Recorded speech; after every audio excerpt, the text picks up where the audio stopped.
Estamos retomando a conexão que foi perdida há pouco tempo. Hoje é um dia muito especial para o coletivo Dialoga RN. Estamos completando um ano de atividades aqui no Instagram e hoje receberemos a professora Sandra Gomes para conversar sobre desigualdades educacionais aqui no estado do Rio Grande do Norte. Então teremos uma conversa muito interessante, muita coisa para conversar. Agradeço a quem está retornando aí a chamada, né, pela persistência, tendo essas coisas, né, pessoal, essas lives, né, essas conexões e desconexões. Então a gente vai seguindo aqui, né, e fazendo acontecer. Eu acho que agora a conexão está mais estável. Já fiz contato com a professora Sandra, ela já está entrando para a gente iniciar a nossa conversa. Bem-vindos e bem-vindas, né? Hoje a gente vai ter mais uma conversa com a pesquisadora. A professora Sandra vai apresentar os resultados, né? Conversaremos sobre os resultados do diagnóstico sobre desigualdades educacionais aqui no estado. Né? O título dessa publicação é Conhecer para Transformar, Diagnóstico das Desigualdades Educacionais no RN. Né? E ela é uma das organizadoras dessa obra. Então temos muito pano para manga, a publicação está riquíssima. Né? É um livro digital que foi publicado no finalzinho do ano passado, então as informações estão bem quentes. E aí sabemos que esse não é um tema simples, né? É um tema complexo. Então vamos ver, né, como esse grupo de pesquisa, como esse projeto, né, quais foram os achados aí desse material. Professora, eu estou adicionando a senhora aqui na chamada, né? Vamos ver agora.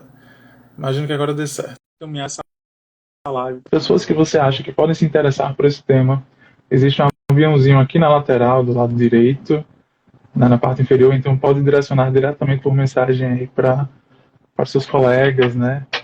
Olá, professora, boa noite. A senhora me ouve bem agora? Boa noite, eu ouço bem. Vocês me ouvem bem?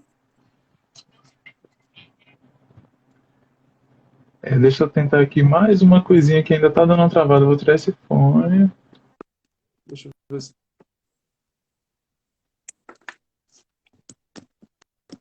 Vamos lá. Melhorou? Melhorou. Olha, eu acho que era o fone que estava dando interferência. Fui estrear o fone agora e não deu certo. Quis fazer uma coisa Tá mais vendo? chique, Foi mais a primeira sofisticada, vez que você professora, estava aí não deu usando. certo. Pois é, tenho usado só em áreas externas, mas para as conexões ainda não. Olha só. Professora, inicialmente agradeço demais pela sua participação aqui conosco hoje. Sempre falo com muita admiração sobre a senhora, né? Acho que é muito... Tem umas situações assim que são umas coincidências muito interessantes, né? Então a gente vem conversando sobre esse momento de hoje, né? Sobre essa live, mas a senhora não sabia que hoje era o aniversário, né? Do coletivo. A gente não foi um acordo. Né? Então quando a senhora falou que dia 13 vai dar certo e tal, eu já fiquei, nossa, que legal, né? Assim, e o teor da conversa de hoje, eu acho que materializa muito, assim, os objetivos que a gente tem aqui no coletivo, né? Uma das intenções é trabalhar nesse processo de divulgação científica, né, conversar com pesquisadores, né, pesquisadoras e tentar disseminar, né, esse conhecimento, fazendo diálogo junto com a gestão pública. E eu percebo que esse diagnóstico aqui é muito fundamentado nesses princípios. Tem uma preocupação muito grande em ir para além dos muros da universidade, né, uma linguagem mais objetiva, num layout mais lúdico de alguma forma, né, assim, mais até a forma como o conteúdo lá está disposto, sumário executivo, né, alguns resumos, sugestões, enfim. Então, acho que o dia de hoje é muito especial por esses dois motivos, né? Agradeço demais, né, pela sua presença aqui hoje e devo dizer, né, aproveito para falar que minha admiração pela senhora é muito grande, assim. Então, realmente me sinto muito sortudo por ter tido esse primeiro contato, né, de orientação acadêmica, né, na elaboração do TCC, lá em gestão de políticas públicas. Na época, pessoal, nós trabalhamos com monitoramento de políticas de saúde, né? A professora Sandra foi a minha orientadora aqui na UFRN, então né, me considero uma pessoa realmente muita sorte, porque esse primeiro contato com os orientadores, eu acho que se reflete muito na nossa trajetória, né? Então, mais uma vez, muito obrigado por esse momento e vamos conversar, né? Vamos sim. Então, eu quero iniciar dando os parabéns, né? Por esse um ano. É uma ideia muito interessante, esse espaço do coletivo. E já faz tempo que eu estava tentando marcar com você a vinda aqui para apresentar pelo menos uma parte desse diagnóstico, né? Que não sei se eu já posso ir entrando no assunto, Davi. Sim, sim, por favor, professora, como achar melhor. Eu A gente. queria reforçar o que você disse inicialmente, que bom, primeiro é um trabalho coletivo, né? Então eu estou aqui falando em, em nome de um grupo de estudantes, professores, pesquisadores que construíram esse diagnóstico, que está disponível para download gratuitamente.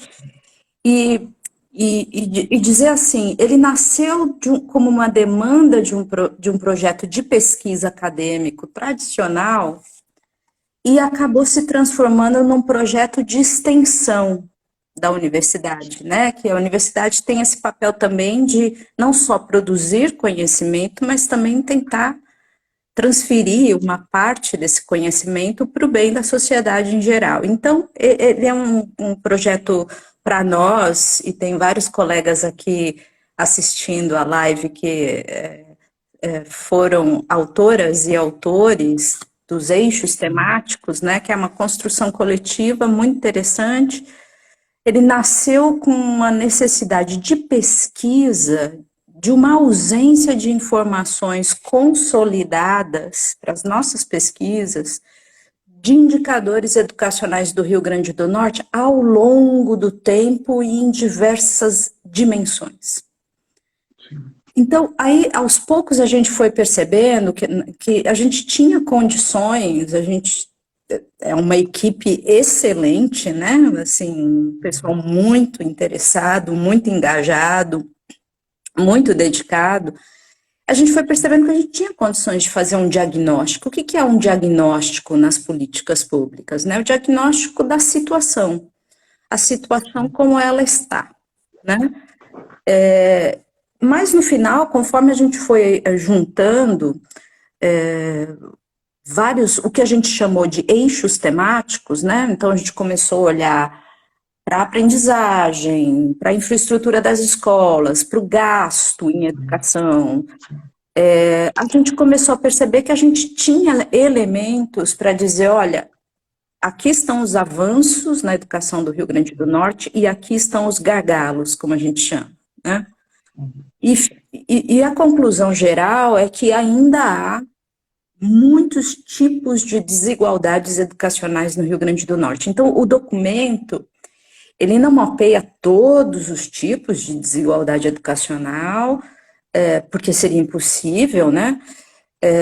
Mas nós acreditamos que conseguimos extrair determinados aspectos que a gente entende deveriam ser objeto da gestão pública, mas não apenas, da sociedade cobrando e monitorando, acompanhando, e também de associações, organizações que acompanham, né, a educação e etc. Então, no final, a gente teve mesmo que fazer esse esforço de até adaptar a nossa linguagem acadêmica, que é muito específica, né, para uma linguagem que a gente tentou fazer o mais amplo possível, de modo que qualquer pessoa possa entender, né? Ainda estamos vendo aí se fomos bem-sucedidos com isso. Gostaríamos muito, por exemplo, que os alunos das escolas lessem para conhecer a realidade não só da sua escola, do seu município, mas da educação no estado. E aí, então, eu vou iniciar, eu vou dividir a minha fala assim, onde que estão as desigualdades, né? Mas antes de falar das desigualdades, eu quero também dizer uma coisa que para o grupo ficou muito evidente, eu acho que muito pouco debatido, né? Dizendo no debate público, que é um reconhecimento importante antes de falar das desigualdades. A educação no Rio Grande do Norte melhorou muito nos últimos 20 anos. E isso pode parecer uma obviedade, mas não é. Isso é importante registrar, porque foram políticas públicas adotadas por governos municipais, pelo governo estadual do Rio Grande do Norte, pelo governo federal, um conjunto de ações que permitiu que muitos aspectos da educação fossem transformados, e mais especificamente para o nosso assunto aqui, as desigualdades diminuíram em alguns aspectos. Então, o que a gente está querendo, o que eu estou querendo chamar a atenção aqui é possível diminuir as desigualdades educacionais. Nós já fizemos isso, mas tem muito mais ainda a fazer, né? Que é isso que o nosso diagnóstico quer focar. Então, só para dar exemplos, e depois acho que vale a pena chamar os autores de cada eixo, para quem tiver interesse em detalhar, mas a infraestrutura das escolas melhorar. O gasto em educação é um crescimento incrível nos últimos 20 anos. A formação inicial dos professores melhorou demais. O acesso à escola é uma transformação incrível. O quanto que a escola deixa de excluir, porque agora tem vaga, porque coloca as crianças nas escolas. Isso pode parecer óbvio para as pessoas muito jovens, mas há 20 anos atrás isso não era verdade. Então, cada um dos 7 eixos temáticos vão mostrar muitos avanços. Agora, onde que estão os problemas educacionais do Rio Grande do Norte, né? Bom, vai ser impossível tratar de tudo, já falei aí que tem que chamar os autores de cada eixo para se aprofundar, mas o que eu tentei fazer aqui, Davi, para também abrir o debate, né? Porque a ideia aqui é também fazer um diálogo, como o coletivo se chama, né? Eu selecionei aqui alguns dados que eu acho que ilustram, né? Então, por exemplo, a aprendizagem, e aí no nosso documento a gente usa a aprendizagem em matemática, português e o IDEB também, né? Ainda é um problema grave no Rio Grande do Norte. E ele é bastante generalizado. Houve melhora no aprendizado dos anos iniciais do ensino fundamental, mas muito pouco comparado a outros estados brasileiros, né? E a gente nem precisa comparar com o Ceará, que acabou virando um modelo nisso. Mesmo, sim? Mesmo... Não, professora, só para esclarecer ao pessoal o que é o IDEB, né? O Índice de Educação e Desenvolvimento, né, da Educação. É uma métrica de avaliação, né, que justamente se fundamenta também nas notas, né, da Prova Brasil, e por outro elemento também, né, que eu não estou...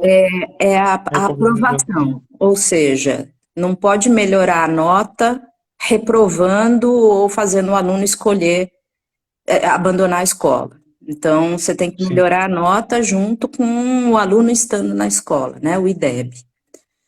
Então, isso assim, esse é um gargalo muito grande que atinge não só as escolas públicas do Rio Grande do Norte, mas também as escolas privadas do Rio Grande do Norte, que é um resultado muito interessante, né? Depois isso pode ser discutido numa live específica. Num outro documento, que foi um desenvolvimento, depois disso, do dossiê das desigualdades, do Observatório das Desigualdades, da professora Mariana Mazzini, também da UFRN, foi publicado agora em janeiro. Nós fizemos um cruzamento, né, a gente cruzou quais são as escolas e os alunos aprendem pouco, né? E qual o perfil socioeconômico deles? E a relação é muito forte, né?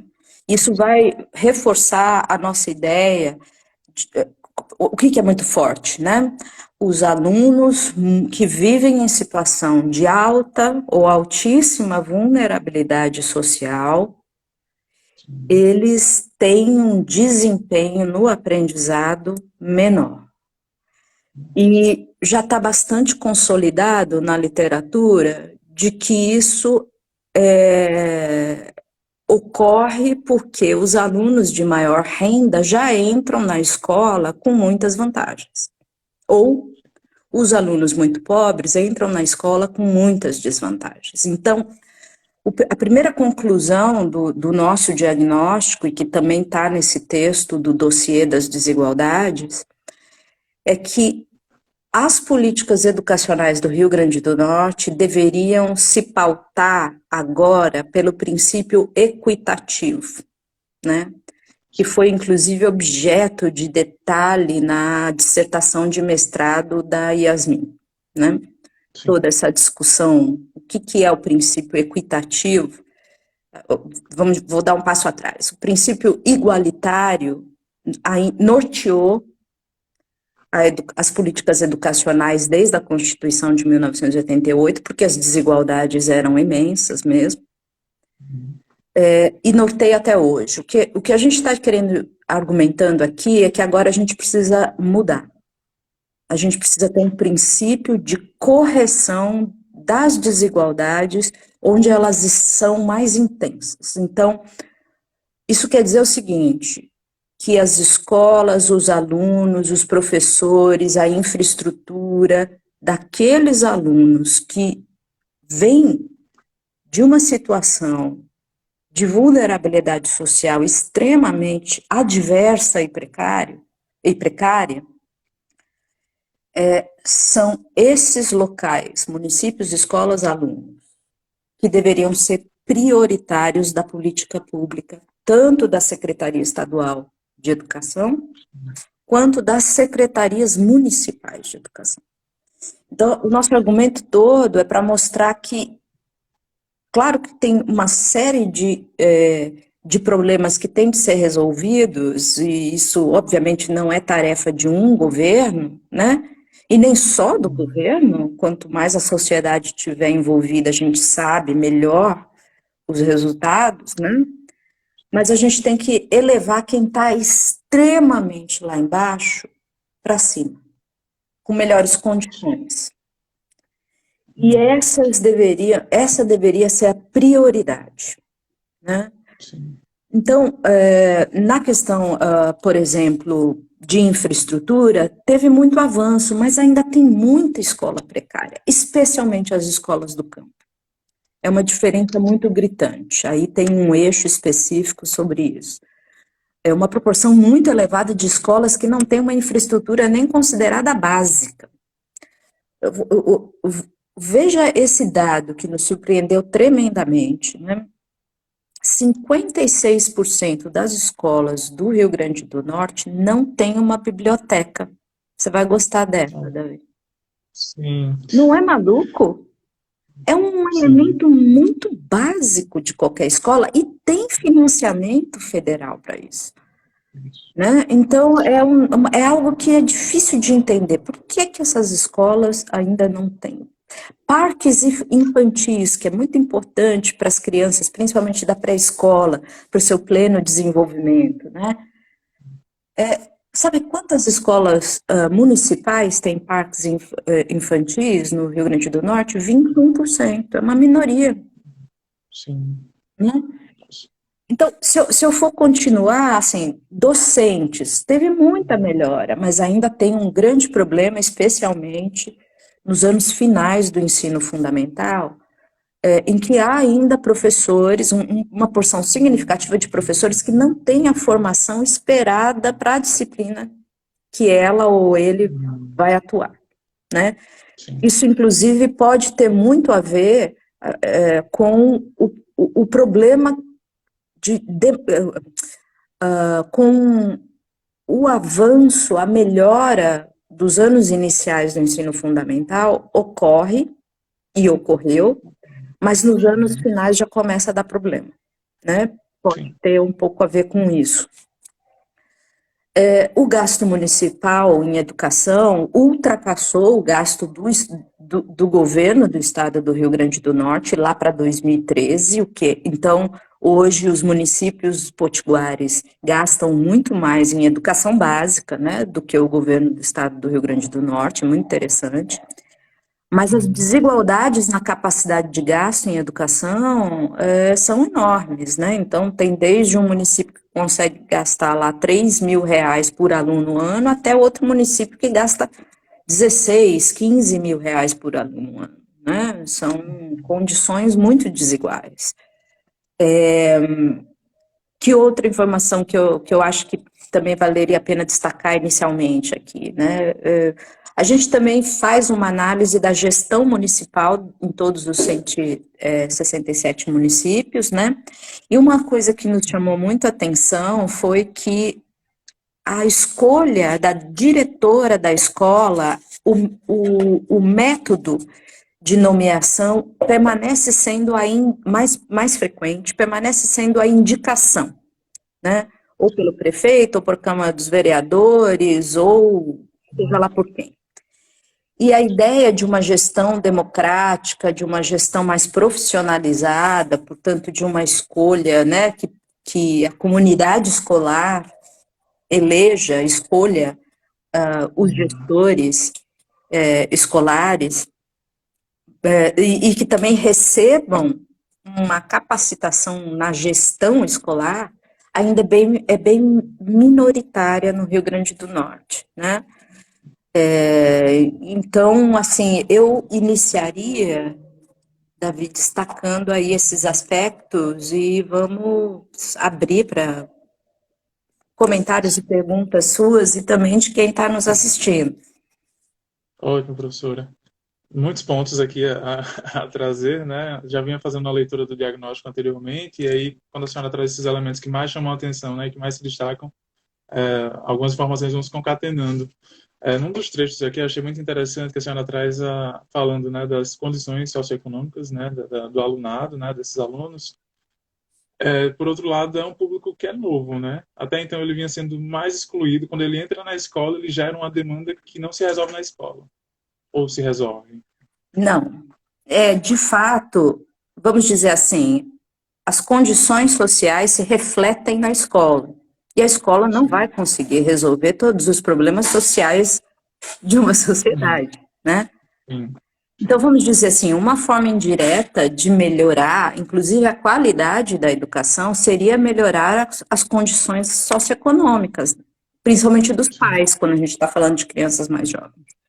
E a sua outra observação também é muito importante, porque eu acho que tem muito erro no debate público, e aí eu estou usando essa palavra forte, erro, que é assim, uma coisa é você dar aula e ensinar na escola de aplicação da UFRN, né? Que tem alunos que vêm de condições socioeconômicas excelentes. Mas uma coisa muito diferente é você ensinar um aluno ou uma aluna que vem de uma situação de absoluta precariedade e que ainda é muito comum, não só no interiorzão do Rio Grande do Norte, mas mesmo em Natal, pais que muitas dessas crianças que agora estão chegando na escola, como você disse, os próprios pais mal sabem ler e escrever. Eles mesmos, os pais, mães ou responsáveis, né? Que essas são as categorias dos questionários que a gente trabalhou. A escola, muitas vezes, assume que os pais, normalmente a mãe, né? Porque a mãe acaba assumindo esse papel, ajudem os filhos, por exemplo, com os estudos, nas tarefas de casa, mas nós estamos falando de uma realidade em que os próprios pais não sabem o que significa estudar. Então, o que eu estou querendo dizer é o seguinte, muitas vezes a discussão mas a escola pública de 1900 e bolinha era de excelente qualidade. Sim, mas se você for selecionar só uma parte da população que passa num exame de admissão que existia, né? Sim. Então, se você for dar aula para pessoas de condições socioeconômicas média alta ou alta, não tem nada de surpreendente em alcançar bons resultados.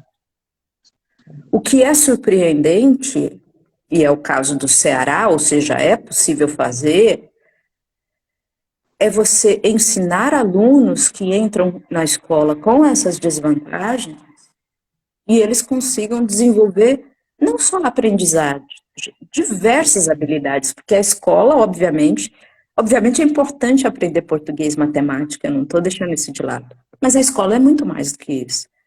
É um espaço para, deveria ser, né, um espaço para desenvolver a criatividade, a sociabilidade, o seu potencial, né, a escola ideal deveria perseguir como que eu desenvolvo as potencialidades de todos esses estudantes.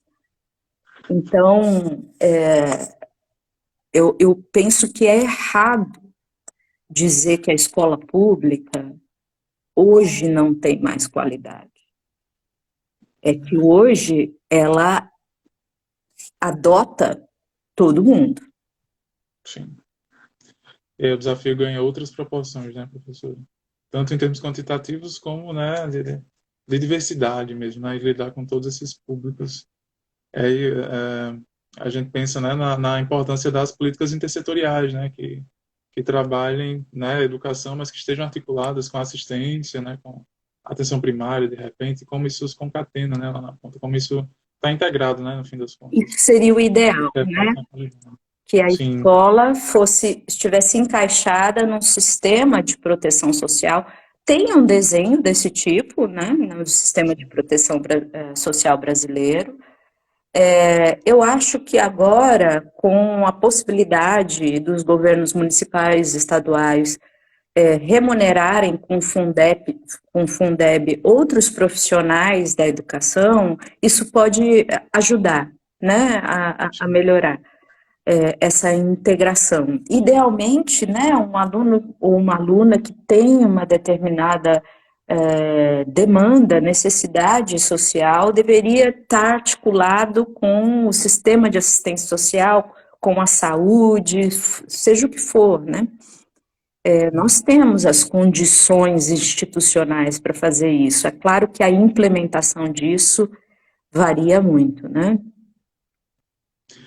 Pessoal, antes de irmos para a próxima rodada aqui, vou convidá-los e convidá-las a deixarem suas questões aqui na caixinha, né, do chat.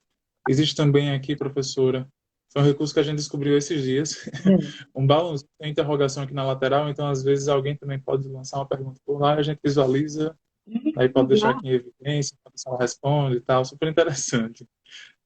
A gente já tem umas perguntas que foram selecionadas previamente, né, que as pessoas deixaram lá nos nossos stories, então a gente vai trazendo também aqui para a conversa. Mas antes de entrar nesse bloco, eu queria só abordar dois pontos, professora. Desigualdades educacionais já vêm sendo estudadas há algumas décadas, né? E aí eu queria saber se chamou a atenção do grupo e da senhora em particular algum tipo de particularidade aqui no Estado. Algo aqui no Estado é diferente do que já vinha sendo consolidado na literatura nos outros estados ou em outros recortes. Algo que destoa assim do que já vinha sendo, né? Alguma característica nova de repente ou algo que chamou a atenção nesse sentido? Então, eu não sei se nova, mas vamos dizer assim, uma é negativa, né? Assim, o Rio Grande do Norte não está avançando em termos de aprendizado, aí eu estou focando nisso apenas, né? Não está avançando como outros estados, isso é muito preocupante. Por quê? A professora Lília, que é a autora do Eixo 1, pode detalhar muito mais, porque ela conhece esse debate em profundidade. A alfabetização até os 8 anos, essa é a meta já faz alguns anos no Brasil, ela é essencial, porque já está demonstrado o seguinte: quando a aluna ou aluno não domina o letramento, né, que não é só ler, mas é também os elementos básicos da matemática, né, a alfabetização, em tese, são essas duas coisas, né?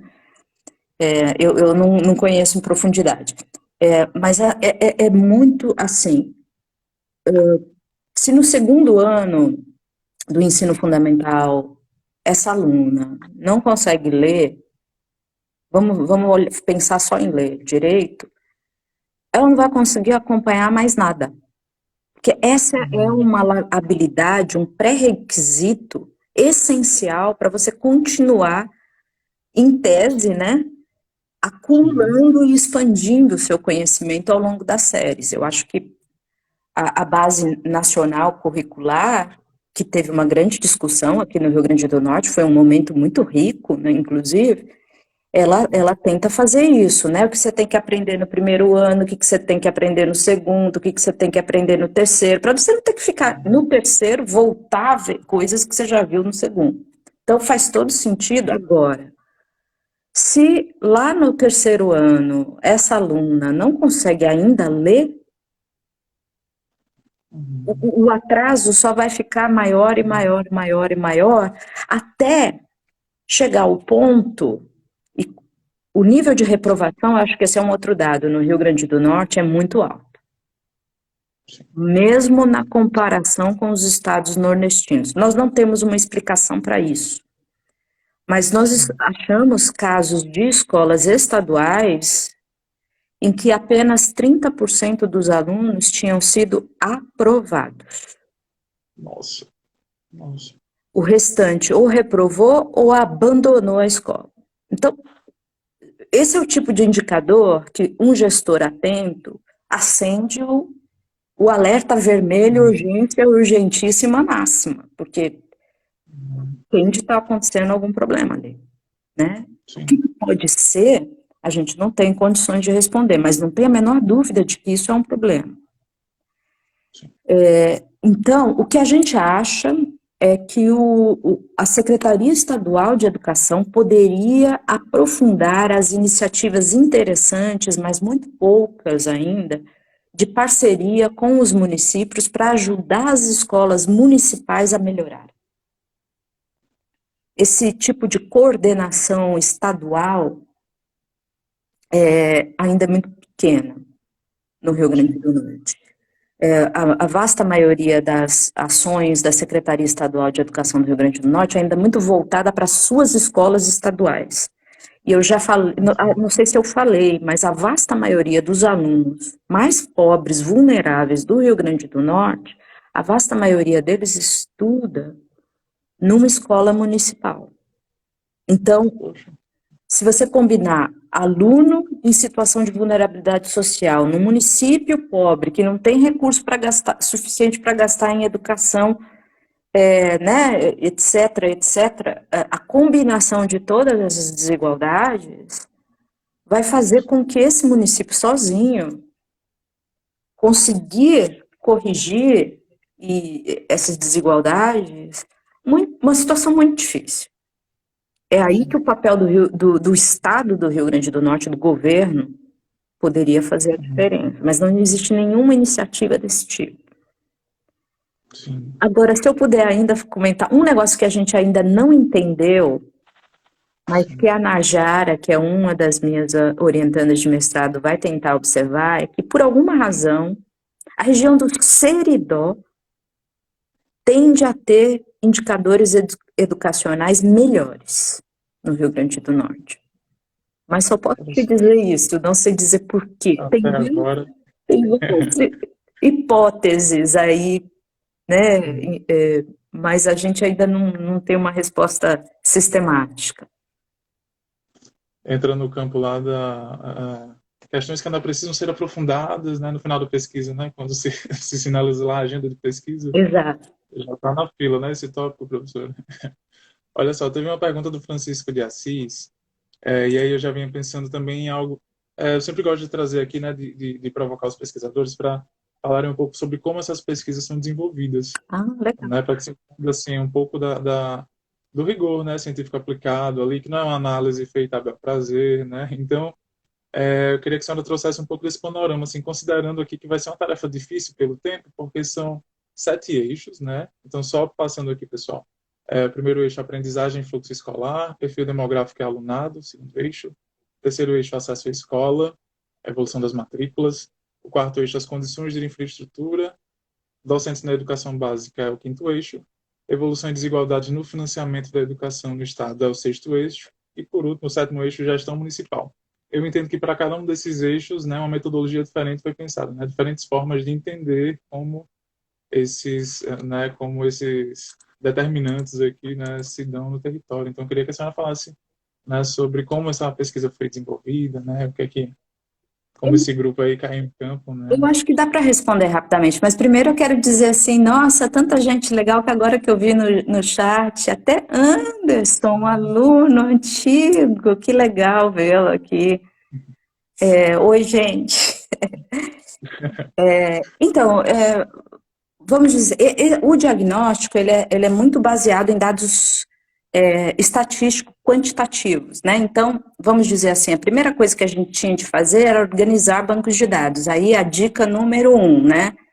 Faça um investimento para dominar as técnicas de construção e análise de indicadores quantitativos, banco de dados, etc. É um investimento muito importante, tanto para quem faz pesquisa, mas para quem é gestor de políticas públicas também, né? Então, assim, é, é, é, a pesquisa basicamente teve de ver que bancos de dados existem, essencialmente os dados organizados pelo próprio INEP, né, que é um órgão dentro do Ministério da Educação, ou vinculado ao Ministério da Educação, e aí fomos baixando, nós fizemos muitas reuniões. Fizemos reuniões para definir os eixos, né? Porque aí isso é um trabalho coletivo também, né? E sempre com muito aprendizado, uma turma excelente, sempre com muita risada e aprendizados excelentes. Então a gente foi maturando, foi aos poucos, mas essencialmente porque a gente não tinha nenhuma análise qualitativa e a gente sente muita falta disso também, mas não tínhamos fôlego. Foi construir os bancos de dados e escrever análises preliminares. Fizemos análises preliminares, fazíamos reuniões, debatia, criticava. Eu sou uma professora chata, eu fico exigindo rigor na vírgula, né? Os alunos não me aguentam. Sou muito detalhista. Então, e não só eu no grupo, né? Vários outros. Então, a gente foi construindo até chegar nos textos a partir dos bancos. E talvez já que você está falando sobre a pesquisa, né, uma coisa que nós fizemos que eu achei que deu um salto de qualidade no documento, a gente organizou o que a gente chamou seminários de validação dos resultados. E isso já era durante a pandemia, né?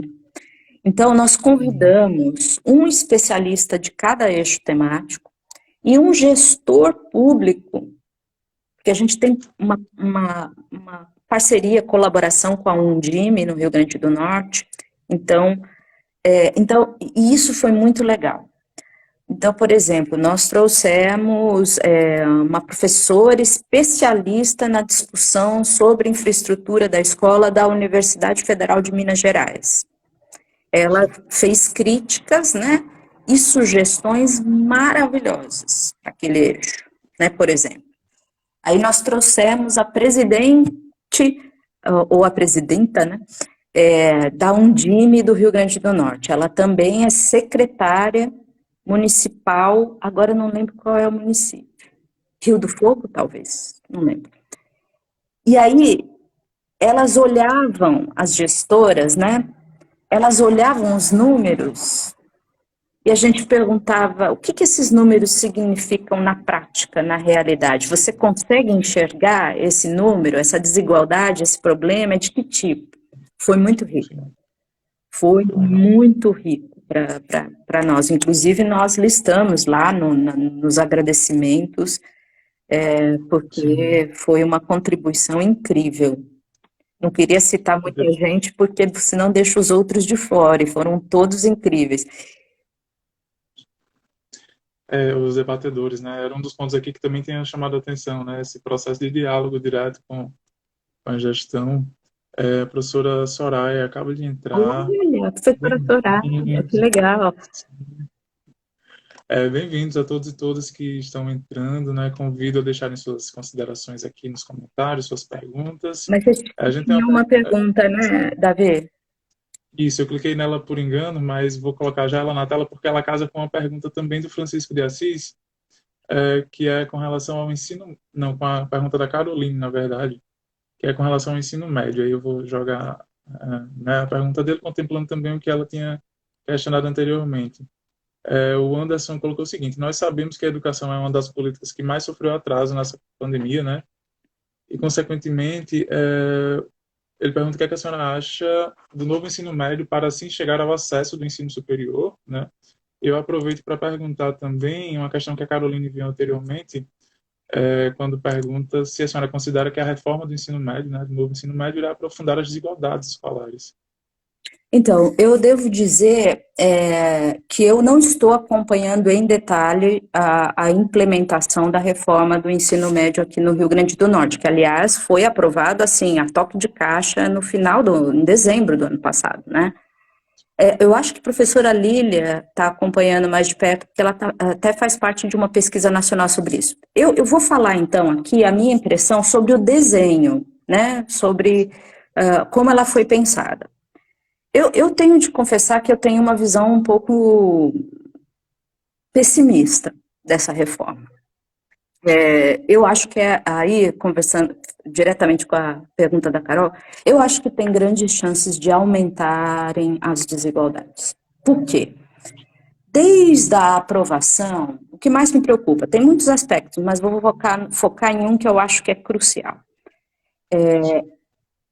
Desde lá a aprovação, já tinha ficado claro que é super legal, não sei se é super legal, também tenho discordância. É interessante essa coisa de dar diferentes itinerários formativos, né? Que vamos nos lembrar o seguinte, esse jovem vai estar escolhendo o seu futuro aos 14, 15 anos de idade. Eu não acho que isso é uma boa ideia, mas tudo bem, isso muito a minha impressão, sabe? Mas o maior problema aí é que, no caso do Rio Grande do Norte, isso é muito patente. Tem muitos municípios no Rio Grande do Norte que tem uma escola estadual de ensino médio. Qual é o itinerário formativo daquela escola? Porque é impossível ela ofertar todos. Então, isso vai, na verdade, restringir as opções dos alunos. E eu acho que pensando assim, então eu acho a não ser que tenha um sistema de reorganização das escolas no Rio Grande do Norte, que foi tentado e não se conseguiu, em que os alunos do ensino médio topem usar o transporte escolar para estudar num município muito mais longe e voltar, o que não é uma logística simples, né?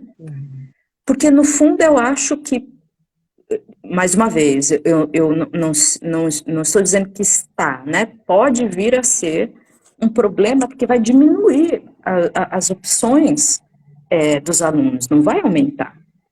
E o que mais, então, tem também a entrada da educação técnica, profissional, né? Que eu também tenho um pouco de dúvida se isso não vai também tornar mais difícil alcançar o ensino superior, né? Tanto é que eles já fizeram algumas adaptações para esse tipo no próprio Enem, se eu não me engano, né?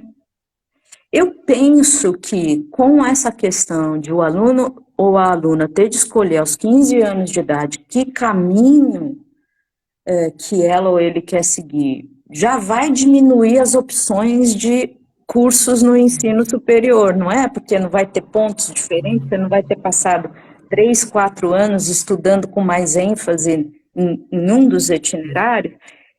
Eu até imagino assim, o que isso vai resultar na entrada lá nas escolhas para o ensino superior, eu não estou otimista, eu acho que, inclusive, não só vai diminuir as opções dos estudantes, como também podemos começar a ter problemas que já existem hoje, que é, por exemplo, não ter candidatos suficiente em algumas áreas que são extremamente demandantes, né?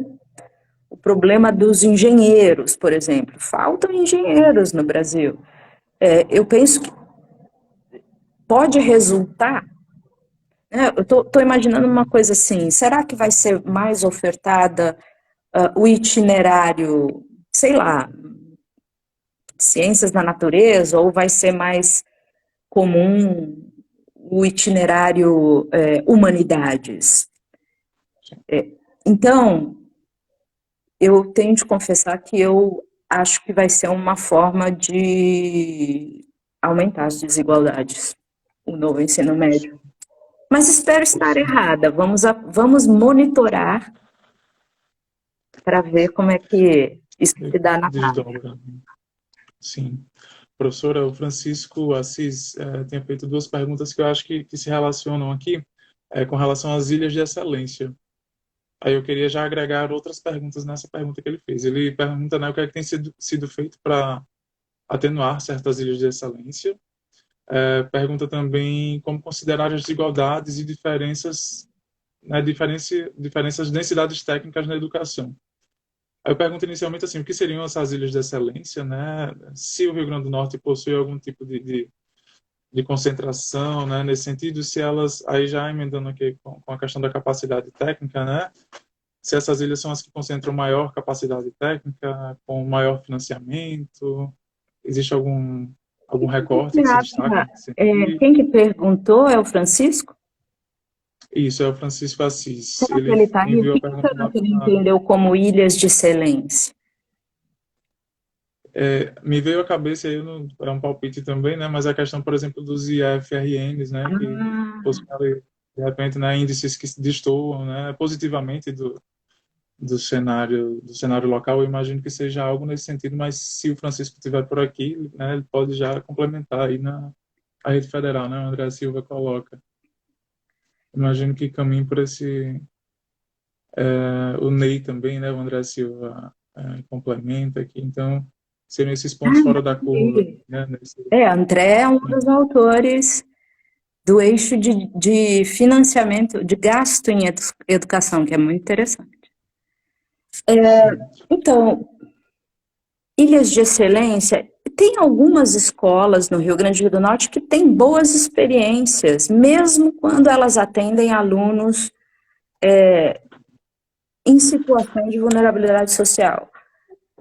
Agora, tem outras escolas, né, como o NEI, da UFRN, e isso pode estar acontecendo também nas escolas de tempo integral, especialmente no ensino médio, que é assim, você exclui determinado alunado, tipicamente o alunado mais vulnerável socialmente, né? Vamos simplificar chamando os mais pobres. A escola integral é um problema para muitos jovens, porque eles já precisam, nessa idade, gerar renda para a sobrevivência das suas famílias, quando não já estão formando famílias, né? Também tem essa. Então, vamos dizer assim, então isso se torna uma escola de período integral, pode se tornar uma ilha de excelência, porque ela está atendendo um alunado que consegue ficar o dia inteiro na escola, né? Agora, o caso de Pernambuco mostra que isso não necessariamente é verdade, porque lá o ensino de tempo integral, né, faz diferença, mas eu não tenho detalhes o suficiente. Eu acho que os institutos federais, o IFRN no Rio Grande do Norte, ainda faltam estudos para saber, até tem uma orientanda de TCC que eu estou tentando fazer com que ela faça isso, estou tentando convencê-la, que é entender qual é o perfil do alunado que entra no IFRN, porque a gente assume no discurso de que ele é um alunado mais vulnerável, mais pobre, mas os nossos dados mostram que não. Não, certamente não é o alunado mais rico do Rio Grande do Norte, que isso você olha no indicador de perfil socioeconômico do alunado, isso aparece claramente nas escolas privadas de elite no Rio Grande do Norte, porque, faço até um parênteses, curiosamente, no Rio Grande do Norte, principalmente em Natal, tem muitas famílias que botam seus filhos em escolas privadas pequenininhas, que nos intrigou, porque em termos de qualidade de ensino, a gente não consegue entender que diferença isso deve ter da escola pública, né? Isso é um outro TCC, viu aí, ó, dissertação, tese que está precisando. Dica aí, pessoal. E, e a questão do IFRN, eu acho que a gente tem que começar, para fazer a pergunta, quem que o IFRN está beneficiando, a gente teria de ter um estudo com o perfil de quem entra. A gente só escuta histórias, né? A gente escuta histórias de alunos extremamente dedicados, mas que não têm condições econômicas de ir para uma escola privada de elite, entra no IFRN e tem um desenvolvimento fantástico, porque realmente a infraestrutura e a valorização dos profissionais é fenomenal, né? Mas a gente também ouve histórias do tipo assim, os alunos que vêm de outro estado para estudar aqui, que vêm de outro, com a interiorização do IFRN, né? Que não são alunos da região. Então, o quanto que os IFRNs, eu estou chamando, né, os diferentes locais no Rio Grande do Norte, está beneficiando efetivamente os alunos daquela região e os mais vulneráveis, eu tenho dúvidas. Teria de Sim.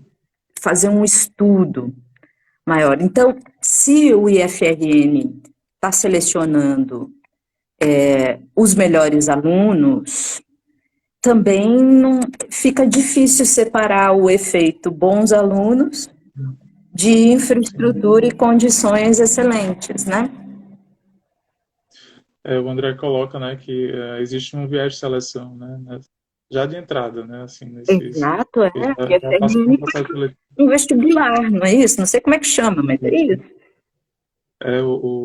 E tem o exame de seleção, né, para os alunos que vêm da rede privada, e o Procefet, na época era o Procefet, né, agora deve ser Pro-IFRN, só vem de outra época, mas na época, né, tem essa divisão, né, 50% das vagas, né, por um processo seletivo e 50%, né, diferenciando, né, quem vinha da escola, da rede pública e da rede particular, ou pessoas que já estavam cursando pela segunda vez ali o primeiro ano do ensino médio. Professora... que chegam a mim na UFRN, que passaram pelo IFRN, eles têm uma formação fantástica. Sim. Mas aí a minha pergunta foram só as condições ou essa já era uma aluna excelente, só precisou entrar num local que desse as condições para o desenvolvimento, né? Sim. E aí nós estamos quase caminhando para a reta final, mas tem dois pontos que eu queria trabalhar com a senhora. A gente, né, costuma fazer em torno de 1 hora de conversa para não ficar cansativo, né, para os convidados e convidadas, para quem está acompanhando. Então, pessoal, aí últimos minutos para deixarem, né, suas considerações, suas dúvidas aqui no chat, certo? A pergunta que a Caroline, né, fez anteriormente casa bem com o que eu vinha pensando, assim, perguntar em termos de priorização, né? Como corrigir as desigualdades educacionais, né? O próprio diagnóstico dá uma pista de que é um fenômeno, né? Um problema público que passa por vários aspectos, que é causado por vários motivos, né? Então, né, e que se reflete em vários motivos, se reflete em vários aspectos também, se reflete na infraestrutura, né? E é causado pela infraestrutura, na questão dos professores, na questão do financiamento, né? Então, a gente tem que olhar para várias coisas para entender melhor esse fenômeno. Mas aí a Caroline pergunta quais elementos explicam, né, a desigualdade e qual deve ser o foco para reduzir as desigualdades escolares. Qual seria a prioridade, né, dessa miríade aqui de aspectos, o que é que, de repente, impulsionaria, né, outros aspectos, né, junto ali. Qual deve ser a preocupação número 1 dos governos, né, nesse sentido? Nós chegamos à conclusão no diagnóstico que a prioridade número 1 é focar em quem está ruim, quem está pior. Se for aprendizado, aprendizado. Se for condições socioeconômicas, condições socioeconômicas. Se for infraestrutura da escola, infraestrutura da escola. Tem que mudar. Ao invés de caminhar com a ideia de que todas as escolas, alunos, professores iguais, tudo igual, isonômico, essa é uma palavra forte na educação, né? As desigualdades não vão diminuir. Sim. Para as desigualdades diminuírem, né, se essa é a distância, para elas diminuírem, uma forma de diminuir é diminuir quem está lá embaixo, trazer quem está lá embaixo para cima. Sim, sim. Então, a nossa ideia é que não só os governos municipais, mas a Secretaria Estadual de Educação deveria focar nas escolas estaduais e municipais que mais precisam de apoio para subir. E veja, vamos dar um exemplo, que é recorrente na discussão do nosso grupo, a gente já falou várias vezes, em vários lugares, para vários gestores. Você não vai melhorar a qualidade de aprendizado, de ensino, seja como você quiser medir, do ensino médio, que é ofertado pela rede estadual de ensino, se você não melhorar a qualidade de aprendizado do ensino fundamental. Porque esse aluno vai estar lá, certo? Se esse aluno do ensino fundamental chega no ensino médio com diversas fragilidades de aprendizagem, as chances desse aluno, especialmente entre os meninos, de abandonar o ensino médio e substituir com o EJA mais tarde, porque isso é um outro fenômeno que a gente observa nos nossos, é muito grande, né? Então, para a gente melhorar os indicadores educacionais no Rio Grande do Norte, a gente tem que puxar os que estão lá embaixo para cima. A média do Rio Grande do Norte vai melhorar, mas porque ficou menos desigual. No curto prazo, a gente entende que essa é a prioridade. O que seria ideal? Ter mais recursos para a educação, principalmente para construção de escolas mais interessantes. Mas isso está fora do nosso escopo. Tem uma promessa, né? Tem uma intenção, aliás, promessa não, tem uma meta acordada de se gastar 10% do PIB brasileiro, gasto público, né? Mas isso não vai se concretizar. Bom, uma frase aqui me chamou a atenção no diagnóstico, que é quando vocês colocam que as desigualdades educacionais não vão desaparecer por si mesmas, né? Não vão ser, é um problema que não vai se resolver sozinho. E nessa conversa com a senhora fica muito claro que a informação não é problema, né? A informação para perceber onde estão, né, esses gargalos. Então eu queria que a senhora fizesse um comentário e aí a gente já caminha para o final dessa conversa, que está maravilhosa. Estou adorando. Eu acho que esse apontamento é fantástico, né? Nós dizemos assim, se deixarmos tudo como está, as desigualdades vão se reproduzir, continuar se reproduzindo. Alguém tem de intervir para quebrar e mudar. E a gente entende que por meio de instrumentos de políticas públicas. A gente sabe que pode fazer a diferença. Não é verdade que a educação não muda, né? E aí, qual que era o seu último ponto mesmo? Você tinha posto um outro ponto interessante. Sim, sabe? Agora eu lembrei. Você falou isso que dá uma outra live, que é o medo ainda que o gestor tem de ser avaliado. Essa é uma cultura que a gente consegue mudar, mas ainda muito devagar. Para alguns gestores, ver um indicador ruim no seu município é sinônimo de estranheza e quer esconder. E eu acho que a gente ainda tem que trabalhar muito com essa ideia, já superada no nosso curso, pelo menos, de gestão de políticas públicas, de que as políticas públicas servem para corrigir problemas que vão, com certeza, ocorrer o tempo todo, né? Sempre haverá algo a melhorar. Esse é um trabalho infinito, né? Nós vamos ter que escolher o que priorizar agora, mas certamente vão aparecer outros indicadores. O fantástico do gestor é se interessar por esse problema, tentar compreender por que ele existe e dialogar com a sociedade, inclusive, pensando soluções. Então, essa é uma outra discussão muito importante.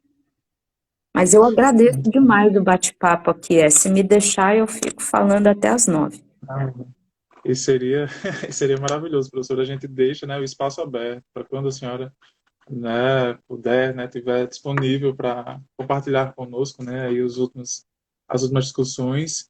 Por incentivo da professora Sandra também, a gente vem abrindo né, o agendamento aí de outras lives sobre os eixos especificamente, né? Então hoje já tem uma novidade aqui, professora. Hoje combinei com Yasmin de fazermos uma live no dia 2 de maio, certo? Então no dia 2 de maio conversaremos sobre a ênfase aqui na infraestrutura, na desigualdades, na infraestrutura, nas condições de infraestrutura, né, da educação aqui no estado do Rio Grande do Norte. Então, né, já deixamos aqui o espaço aberto para os demais pesquisadores e pesquisadoras desse projeto, né, percebam que é um espaço de conversa informal mesmo, né, e aí alguns pontos aí vão ficando pelo caminho porque o tempo é mais curto, né, mas aí já vai rendendo outras inquietações. Nós vamos disponibilizar nos stories o link de acesso ao diagnóstico, certo? Então, né, vai ter lá o link bem bonitinho, né, só para clicar já cai direto lá no PDF, né, então deem uma olhada lá, recomendo muito a leitura. E é isso, gente. Com muita alegria, né, que a gente encerra esse momento agora. Professora, muitíssimo obrigado mais uma vez. Esperamos contar com a senhora aqui mais vezes. Achei que foi incrível. E o pessoal aqui nos comentários também, né, um feedback muito positivo do modo geral. Tá bom? Então, Obrigada, aqui vem outros momentos. gente. Obrigada, Davi. Boa noite a todos. Boa noite, pessoal. A live vai ficar disponível no nosso Instagram, certo? E nos próximos dias entrará também no YouTube. Então, bom Tá? dia, Então, bom dia, boa tarde para quem for assistir em outros horários. exatamente. Saudações. Tchau, tchau, professora. Boa noite, pessoal. Até a próxima.